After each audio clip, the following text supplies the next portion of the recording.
Hello everyone, welcome back to my channel. As most of you already know, lots of things going on in China with the new regulations, and some of us are looking to diversify. And the four of us have already done that. So we're gonna talk to you today about Outschool. Let's talk about some differences. I think they're totally different, but maybe somebody wants to jump in and talk about some of the differences between Outschool and VIPKid. Well, the biggest one that everyone talks about is you have to make your own lessons. So that's the biggest one. There's a lot of templates out there, I think, even some that are free that I used to use in kindergarten. You can, find these lesson plans and kind of put your thoughts to paper and come up with something easier. Yeah, and you can always go to Teacher Pay Teachers or Pinterest to get ideas, and then you can make it your own. You're like, ooh, I like this, and this idea. Let's combine them together. Because then you're not stealing somebody's work. You're just gaining inspiration. And good teachers just gain inspiration. They don't recreate the wheel. And if you get permission, you can even buy things off Teachers Pay Teachers too. So, if someone's intimidated by the lesson planning, it doesn't have to be complicated, or it doesn't have to be like a brick and mortar school lesson plan.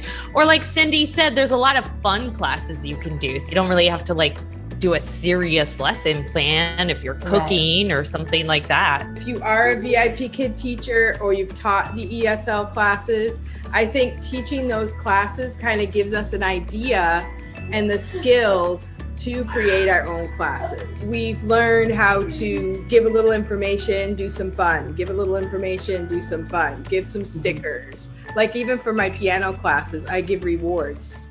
Make your own pay. Yes. That's kind of tricky, I think, when you first get started. That's probably one of the second most asked questions is, what should I charge for a class? I feel like the pay is hard because for me, when you put up a class, if say for me, I usually say $10 or $11 or something, and you get 70% to yourself. But if you only have one student booked, you can cancel the class. Right. But then you're not going to get to attract that student. So for me, if I had one kid, I just, gave it all I had. So maybe they would book again and that class would get some momentum. When they book up with 4 or 5 kids or more, you clean up and you really feel that momentum, and that's awesome. Right, because each person pays individually. So when you have 4 kids paying $7 take-home pay, then that's $28 for that one class. That's pretty good. Some parents might say, oh, I'm going to go for the cheaper classes because it's easier on my budget. And then I've heard people say that oh, well, if it's a low paying class, it must not be very good. So you kind of have to have that balance where you're not too high that no one will book you because your price is too high, but you're not too low that people say, well, that's probably not a good class then. You can change the price at any time. If you're like, okay, no one's booking it, it's probably too high, you lower it $1 or $2 for a couple weeks. Or if it's not booking because it's too low, you raise it for a couple weeks. So you can decide, you can play with it as much as you want to. I think parents sometimes need to know, we've talked about it on here before, that we are making 70% of what we charge. So if they are, we have 1 or 2 students, we're still trying to earn our money as well. And the time it takes to prepare and the supplies we buy and things like that. That is kind of different with VIPKid, where you have to kind of plan it out I don't want to say what you're worth, because that sounds wrong, but what your class is worth and how much to charge. So that's a little bit tricky and different. Where VIPKid, nobody has a say. This is just what we do. We get paid for this time. Things like that. And you choose what your minimum student number and your maximum student number. So you can say, I'm going to cap at 6 students or 8 students. And you decide for your class type how many is too much, because you want to make sure that everybody has an equal turn to talk. If you teach 18 kids, well, it just becomes more of their listening to you.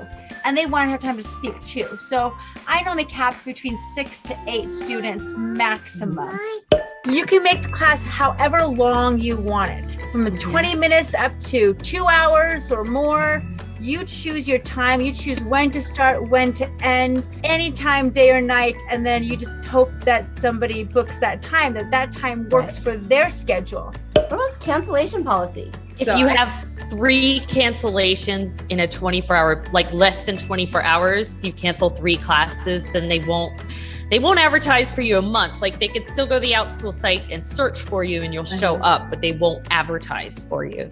One other thing is you do not need to have your degree for Outschool. You just need a passion for teaching. And there are 5 countries you can be from, like US, England, Canada. Yeah, Canada, New Zealand. I think those are the 5. All right, so any last minute thoughts on using Outschool as an alternative? I've worked at Outschool for a year in June, so it's been a little over a year. It's been so good to me that I even temporarily almost stopped, or was only working a few classes at Outschool instead of VIPKid.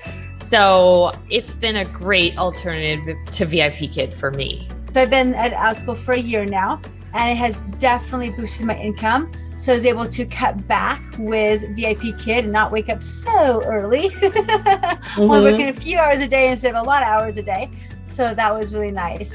And I teach math and science on Outschool. Outschool is definitely a great alternative. I've used it as kind of like a part-time thing, and it's kind of like, can be like a little hobby. Like if there's something that you enjoy doing, like I've done baking bread, knitting, piano. It doesn't have to be majorly academic classes. We can make it fun. And I think that's the one good thing about VIPKid training, is that we've learned how to make learning fun, and we've learned to read the child and reach the child's individual personality. Through a screen. That's a learned skill to teach through a screen. And we've all been there and done that. So Zoom is just a different way to teach through the screen. So I think what we're saying is if you are a VIPKid teacher looking for an alternative, you are very well prepared for Outschool. And if you don't feel prepared, you have teachers out there to help you get started.